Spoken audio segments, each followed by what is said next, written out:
امام بیہقی رحمۃ اللہ تعالی علیہ نے شعب الایمان میں اس حدیث پاک کو نقل فرمایا ہے۔ میرے اور آپ کے آقا امام الانبیاء رحمۃ للعالمین صلی اللہ تعالی علیہ وسلم نے ارشاد فرمایا، کل قرض صدقۃ، ہر قرض یہ صدقہ ہے، یعنی جو بندہ قرض دیتا ہے اللہ تعالیٰ اسے صدقے کا ثواب عطا فرماتے ہیں۔ اور ایک سنن ابن ماجہ کی حدیث پاک ہے،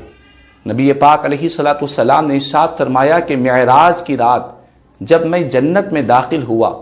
تو میں نے جنت میں یہ لکھا ہوا دیکھا، جنت کے دروازے پر یہ لکھا ہوا دیکھا کہ جو بندہ کسی کو صدقہ دیتا ہے تو صدقہ دینے والے کو 10 گنا اجر و ثواب دیا جاتا ہے، اور اسی طرح جو بندہ کسی کو قرض دیتا ہے تو قرض دینے والے کو 18 گنا ثواب عنایت کیا جاتا ہے۔ نبی پاک علیہ الصلوۃ والسلام نے فرمایا، میں نے یہ جبریل سے پوچھا کہ جبریل کیا معاملہ ہے؟ قربان جائے سید الملائکہ جبریل امین عرض کرتے ہیں، یا رسول اللہ صلی اللہ تعالی علیہ وسلم، جو بندہ کسی کو صدقہ دیتا ہے تو مانگنے والا جب کسی سے صدقہ مانگتا ہے تو بسا اوقات اس کے پاس مال موجود رہتا ہے تب بھی وہ لوگوں سے مانگتا ہے، اور وہ بغیر حاجت کے بھی مانگ سکتا ہے، لیکن اس کے برخلاف جو بندہ کسی سے قرض مانگتا ہے تو قرض مانگنے والا حاجت اور ضرورت کے وقت ہی قرض مانگا کرتا ہے۔ اسی لیے حالانکہ قرض میں مال واپس آتا ہے، صدقے میں دینے کے بعد مال واپس نہیں آتا، ہونا تو یہ چاہیے تھا کہ صدقہ دینا زیادہ ثواب ہو قرض کے مقابل میں، لیکن میرے آقا کریم صلی اللہ علیہ وسلم نے فرمایا کہ معراج کی رات میں نے دیکھا کہ قرض دینے والے کو اللہ تعالیٰ 18 گنا ثواب عطا فرماتے ہیں۔ تو محترم ناظرین کرام، ان دونوں احادیث مبارکہ سے ہم کو یہ پیغام دیا جا رہا ہے کہ اللہ تعالیٰ نے ہمیں اگر اتنی استطاعت و گنجائش دی ہے کہ ہم کسی بندے کو قرض دے سکتے ہیں، اس کی حاجت کو، اس کی ضرورت کو پوری کر سکتے ہیں، تو ہم ضرور کیا کریں۔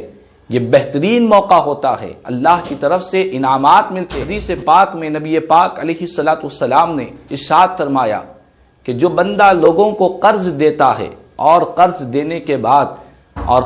کسی کو مہلت اور راحتیں پہنچاتا ہے تو اللہ تبارک و تعالیٰ اس کی بخشش و مغفرت بھی فرما دیا کرتا ہے۔ تو بہرحال یہ قرض اور کسی کو قرض دینا اور ضرورت کے وقت کسی کے کام آنا، کسی کی حاجت اور ضرورت کے موقع پر اس کی حاجت اور ضرورت کو پوری کرنے کی اللہ نے استطاعت اور گنجائش دی ہے، تو ہمیں اس نیکی کو، اس موقع کو ہاتھ سے جانے نہیں دینا چاہیے۔ ضرورت مندوں کو اور حاجت مندوں کو اگر ہم قرض دے سکتے ہیں تو ضرور دے۔ حدیث پاک میں یہاں تک بیان کیا گیا کہ ایک بندے نے کسی کو قرض دیا اور وہ تنگ دست تھا تو اس نے اس کے قرض کو معاف کر دیا یا اسے مہلت دی ہے، تو اللہ تعالیٰ نے مرنے کے بعد اس بندے کے ساتھ یہ معاملہ فرمایا کہ تو نے میرے بندے کے ساتھ مہلت دی ہے، تو نے میرے بندے کے ساتھ راحت پہنچائی ہے، اس کے قرض کو معاف کر دیا ہے، میں نے تیرے گناہوں کو معاف فرما دیا، میں تجھے جہنم کے عذاب سے بچاتا ہوں، جنت میں داخل فرماتا ہوں۔ تو محترم ناظرین کرام، یہ دنیا دار العمل ہے، یہاں پر ہم جیسا کرو گے اللہ تعالیٰ اس کا بہترین بدلہ عطا فرمائے گا۔